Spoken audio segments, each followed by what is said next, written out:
James triple. Got it! We're a great team, and you tip your hats. I mean, they made the plays down the stretch to win this series. Dancing, trying to tie, up and off and a foul. Need 2 to tie it here. Another tie. Those are shots that you dream of as a little kid. You practice in the backyard. Like I said in game 2, man, we don't get to that shot without everybody pitching in. Zero's on the clock. The Nuggets advance. Tonight, was there any thought at all that this could have been your last game with the Lakers? I'm not going to answer that. Appreciate it. Welcome back to NBA Today. I mean, what a game last night. I felt so bad for my neighbors. I definitely kept them up reacting to the final seconds of this one. The Lakers, they were just 2 points away from taking this series back to LA. Adrian Wojnarowski still with us, along with Brian Windhorst, Austin Rivers. Denver looking at a second-round matchup with Minnesota, and that series starts Saturday. I cannot wait. But the Lakers, they are facing an offseason with some major questions. Here's LeBron James after last night's game. Start looking at the schedule. Obviously, I got my son, one of my boys is just trying to decide if he's going to, enter the draft or go back to school. I got another kid that's playing AU ball right now. My daughter is playing volleyball. And my wife is doing so many great things. So it's about family right now. And then in a couple months, I got to go to Vegas for training camp. So, I got to rest my body for USAB. But that's kind of the initial thoughts. Haven't given it much thought. Obviously, at some point, I'll sit down with Rich, my agent, and sit down with my family and, see what's best, what's best for my career. So, we'll cross that when we need to. Tonight, was there any thought at all that, this could have been your last game with the Lakers? I'm not going to answer that. Appreciate it.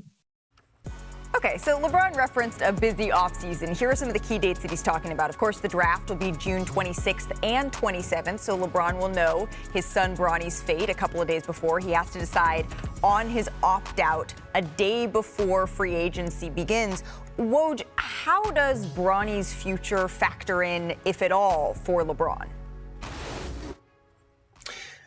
Malika, in my conversations with Rich Paul, who obviously represents LeBron James, but will also represent Bronny James, is that the idea of them playing together is not a priority. It's not foremost, at least any longer in LeBron James's mind.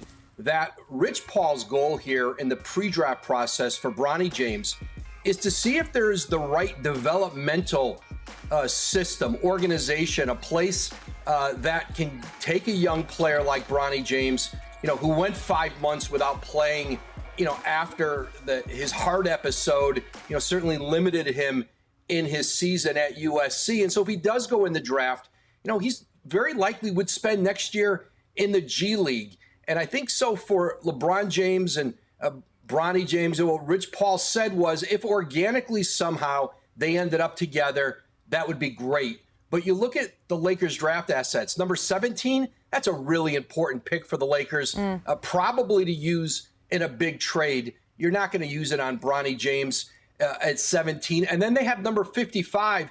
He could very well be gone by then. There are teams, I think certainly once you get into the second round, we'll see how he does in the pre-draft process. They may not be able to draft him. It's not free agency. Somebody else can take Bronny James. And I think those are the conversations Rich Paul's going to have with teams to try to figure out what might be the right spot, who might have interest at what spot in the draft. So I think that's the priority for them as a family. What's best for Bronny James? And if it ends up them together, well, that would be great. But I don't get a sense it's playing much, if any, role in LeBron James' decision on next season. And I think, listen, we all know in all likelihood he's back with the Lakers. It will just depend on what is the structure of a deal, 2 years, 3 years, perhaps, after he opts out. Right. And that's not the only thing, him saying that he wasn't sure about necessarily or wouldn't answer the question about his future in Los Angeles that stood out to me from last night. When he was asked if he thought that this roster was good enough to run it back with, he said point blank, no. And we know that oftentimes, guys get in the rooms together over the summer. They get in the same room. They have these conversations. And Director Kathy, if we could throw those key dates back up there real quick. Yeah, the Paris Olympics in July, Brian. LeBron is going to be alongside most of the top stars in the league for a significant amount of time. How much could that shape the direction, those conversations of this offseason? Yeah, most of the offseason work will have already taken place by July 6th when they get together, certainly by the time they start. And those players who have free agent decisions or contract decisions will probably want to get those done before then. But USA Basketball has been the foundation of many future connections. And I know people are saying today, boy, is it all over for LeBron, Steph, and KD now that they're all out? Are they never going to win a title anymore? And I'm like, they could win a title this summer together. So you never know what happens in USA Basketball. It's going to be a great experience. It's also going to be challenging. Let's see what happens there. I'm not sure it's going to affect anything that would happen instantly, but you never know down the line how USA Basketball connections lead to other things. I think another conversation, of course, that is happening today as LeBron James' teammates await his decision this summer is also the decisions that surround head coach Darvin Ham. So take a listen to both Anthony Davis and Darvin. He's been in this position numerous times in his career where he had to make a decision, ultimately for himself and his family. I'll be right there supporting him, whatever he decides to do. And obviously, it's been, a great 5 seasons with him. If he decides to come back, obviously our goal is to come back and be a championship contender. But he has a, decision to make, and when that time comes, he'll, inform me, inform you guys. It's tough. I my mind's all over the place right now, so that's a great question. But maybe at some point later on, I'll give you an answer.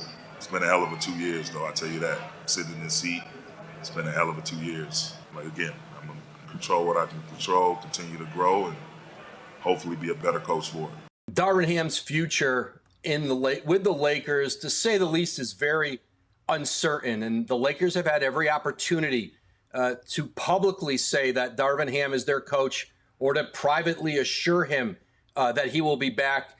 Neither of those has happened.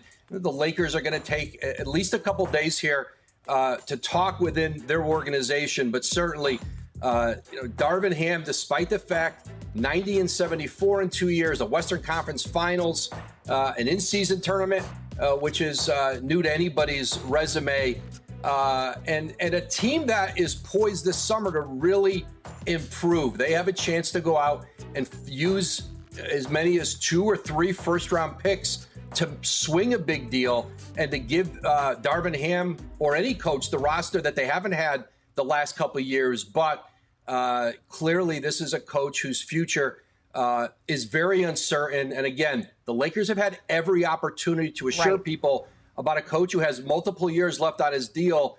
It speaks volumes that they have not done that. Yeah, I mean, this is part of the deal. Coaching a team like the Los Angeles Lakers, it's championship or bust. I mean, we're talking about within his first 2 years, they have a play-in championship, and he went to the conference finals last year with a team that no one thought was going to do that. And we're sitting here talking about, his job in question. The reality is when you have a roster put in place like the Lakers have, and you have guys like LeBron James and Anthony Davis on your team, people want results. And they're certainly not going to point the finger at LeBron James. You can't point it at Anthony Davis this year due to the numbers he's put up and the games played. So that next guy in line usually falls on to the coach. And we're sitting here now having to question, Darvin Ham, unfortunately, even though he has actually shown potential. And having that job, there's probably no other job harder in professional basketball. Of course, but it also became, I think, acute in some people's minds, at least watching sort of the various timeout situations. There was a lot of discourse about that. I know you had thoughts on that, Austin. Yeah, well, last night, Denver went on a crucial run to end that third quarter. It just seemed like they were starting to get control of the game. Prior to that, it seemed like LA had it, and there were no timeouts called. But again, we look with the magnifying glass. When we talk about Darvin Ham, the whole world wants to pick apart every little thing he does, because that's what happens when you coach. I don't like to call it America's team, but they're the most popular team in NBA sports, in NBA basketball. That's what we talk about every single day here. It is what it is. Yeah. And, I feel for him. The timeout situation last night, I know it's a big thing. Darvin had to call a timeout 1 minute into the third quarter because Anthony Davis got hurt. Then he had to call 2 timeouts with less than a minute in the fourth quarter because he was challenging a play, which probably saved the Lakers 2 points. It was unfortunate, but the fact, Malika, that they had some games where he ended with 2 timeouts and didn't use, that he sometimes uses challenges and sometimes didn't, and most importantly, 5 times they were ahead at the half and 4 times they lost, it hurts his case. Although other things were also in play to why the Lakers are done. wanna try to boast at what I look like. Keep them down, try to wear, I pull up all brains. Jimmy with the heat, I'm on fire. It's NBA, I'm a